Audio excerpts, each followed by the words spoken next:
My name is Madison Lindo. The school I'm at, I go to James Madison High School. I'm in 12th grade. And the instruments I play are piano, guitar, I sing, I songwrite, as well as produce music. And the college I will be going to is Berklee College of Music. Music education, I would say, played a big role in my life. I'm kind of the only person in my family that does all these musical things.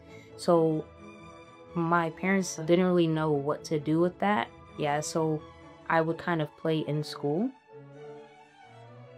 Well, my advocacy was for more people of color and Black people in these music programs and music education because I feel as though representation is a very important thing.